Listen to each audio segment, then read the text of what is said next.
Hello students. Okay, welcome back. So today we're going to start with the new chapter as we have finished up with the two.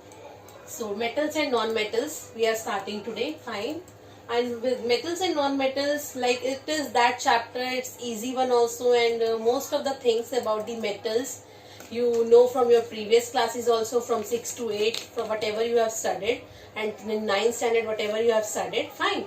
See, and in the second chapter also we have talked about metals, that when acid react with metals, what will happen, acid react with non-metal, what will happen, basis reaction of bases in metal, bases with non-metal, all these we have seen. So again we're going to discuss all these properties and all, but now here we are we have to study in this chapter. Fine. So let's start from your previous knowledge about elements, that all of you know what are elements. Fine. So elements, we know they are broadly classified into three types. This is metals, then non-metals, and semi-metals or metalloids. Okay. So let's see example. You know metal, day-to-day life, any you can recall: iron, aluminium, copper, gold, silver, platinum, and so on. Fine. Then non-metals, you know, carbon, oxygen, nitrogen, phosphorus, sulfur, boron, and so many. Metalloids, your silicon, germanium, polonium, like that. Fine. If I think you have seen in the periodic table that where are the metals situated and where the non-metals situated. In 10th standard you are going to learn about periodic table also, periodicity. So this is the classification. So let's see what are the physical properties of metals and non-metals on the basis of their difference between the two, metals and non-metals, on the basis of physical properties. Then we'll start with the chemical one. Fine. So let's see. And before that, let's see the place of non-metals and metals in the periodic table, where they are actually placed. If you see your periodic table, this time not only drawing the outer, its outline. Fine, it's like that. It looks like something like that. So here, your this side, left side, metals are present. Okay, on the very right side, this side, your non-metals are present. And between the metals and the non-metals, again metals are there. Okay, and whatever is placed at the end of the periodic table, these are also metals. Fine. But these are, you can say, true, pure metals. Okay. They are also metals but less reactive than that. So these are very, very reactive. Fine. So on the right hand side, all non-metals, in between metals, and left hand side also metals. These are also metals. And then you will find on the right hand side, their zigzag line is there like that. So that is separating the metalloids from the non-metals. Okay. So here non-metal, that you can say semi-metals are present. Semi-metals. Fine. So just try to understand where all these are placed. Fine. Okay. Rest the periodic table you can see. So now let's see the differences between the two on the basis of their physical properties. So let's tabulate all the physical properties.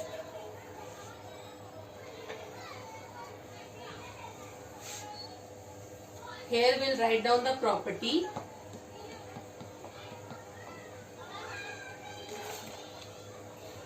That is physical. Fine. Serial number. Then here metals, non-metals. Fine. So first is luster. Okay. So metals, they are lustrous in nature. Luster means shining appearance. We know that metals, they are shiny in nature. So metals are lustrous. Okay, that is shiny surface. But non-metals are non-lustrous. Non-metals are non-lustrous. They are not having shiny appearance except iodine.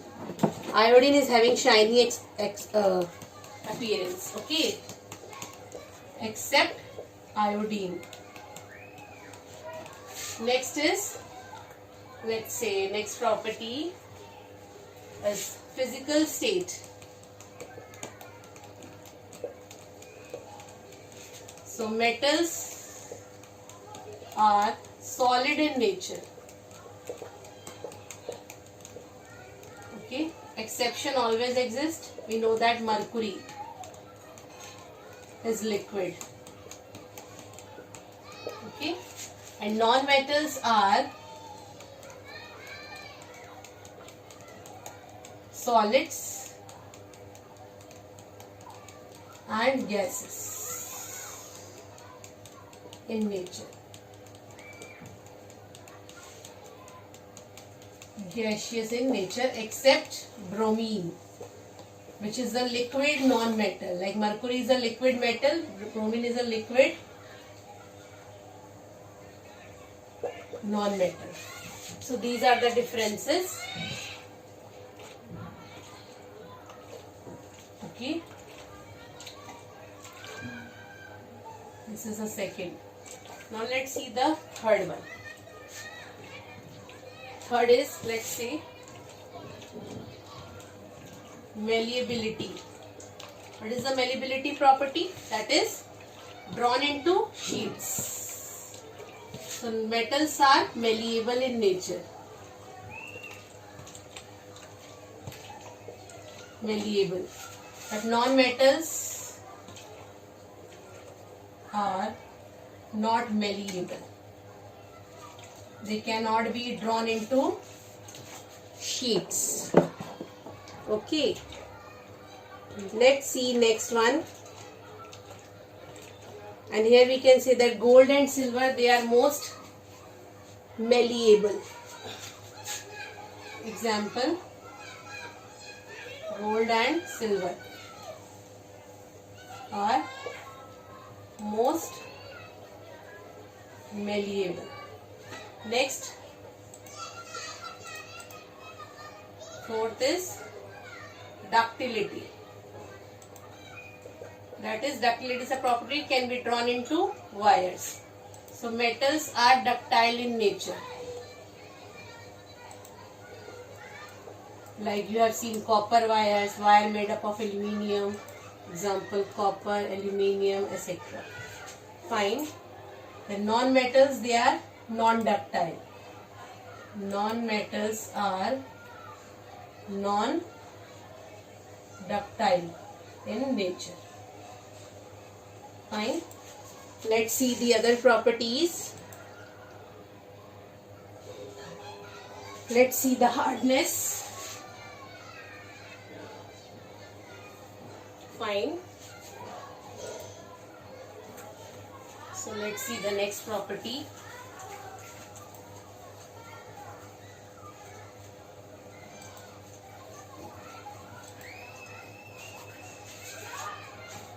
Hardness. I think this is the fifth one. Hardness. So you can see the metals, they are hard in nature. Metals are hard in nature. That's why they are solid. But non-metals, they are soft. Non-metals are soft in nature. Okay, exception is there, except diamond. You know diamond is very hard. Diamond, which is form of carbon. It's the hardest substance. This is all what you know, but we are tabulating here. Fine. Here exception, you know that sodium, potassium, etc.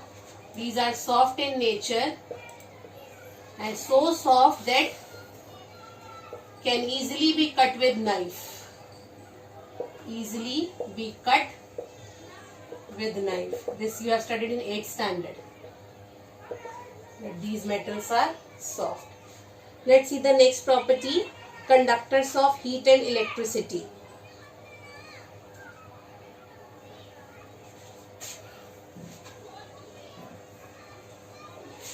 Sixth property. Conductors of heat and electricity. Fine. So metals, they are good conductor. Metals are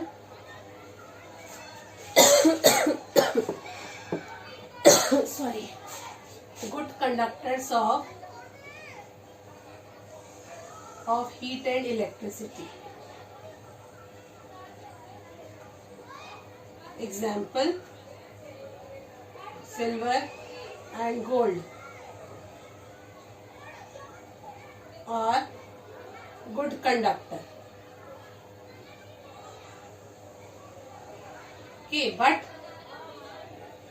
lead and mercury are poor conductor of heat and electricity. Non-metals, they are bad conductor. Non-metals, they cannot conduct electricity. Non-metals are bad conductor of electricity. You learn later on, you will come to know that they are not having any electrons, or they are accepting the electrons. They can't lose their electrons. Bad conductor of heat and electricity, except graphite, which is having free electrons. When you will learn about its structure, you will come to know, except graphite, which is form of carbon. So due to its structure only, form of carbon, you can write down here, due to its structure,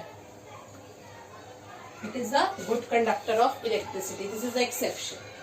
Fine. Now let's see the next property, that is density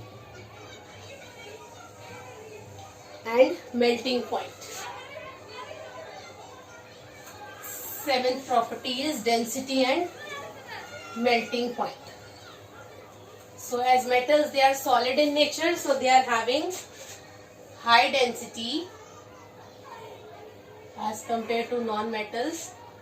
This is seventh property, density and melting point.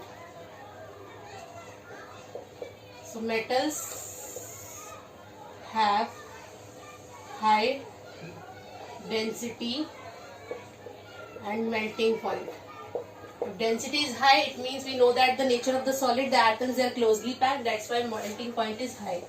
Non-metals have low density and low melting point. Here exception is there as sodium and potassium, because they are soft in nature, so that's why their density is less. Fine. These are the exception. Next is color. Most of the metals, they are grayish in color. Most of the metals are grayish in color,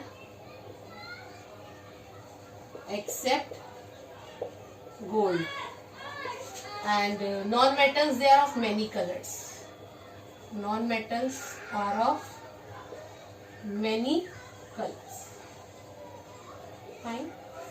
Let's see the next property. Next is sonorous. Sonorous means produces sound. So metals on striking with hard surface, metals on striking with hard surface produces sound. Produces sound. But non-metals, they are not sonorous. They do not produce any sound. Non-metals are not sonorous. Okay, means they do not produce any sound. The last one is left. That is about their oxides. Okay, here only let's see the last one. 10th, oxides. Okay, so we have seen this in the acids and bases that metallic oxides are basic in nature, like sodium oxide, magnesium oxide, etc. And non-metallic oxides are acidic in nature. Reason we know, metallic oxide on reaction with water produces bases. Non-metallic oxides on reaction with water produces acids, acidic in nature. Example, CO2, NO2, etc. So these are all the differences between the metals and non-metals on the basis of their physical properties. Okay, rest the properties we'll see later on, and then we'll start with the next, we'll see one by one. First we'll talk about metals, and then we'll study about non-metals and what kind of reaction takes place between metal and a non-metal. Fine. So this is about this physical properties, all about this. So in the next class we'll start with the chemical properties of metal. Till then, thank you and have a nice day.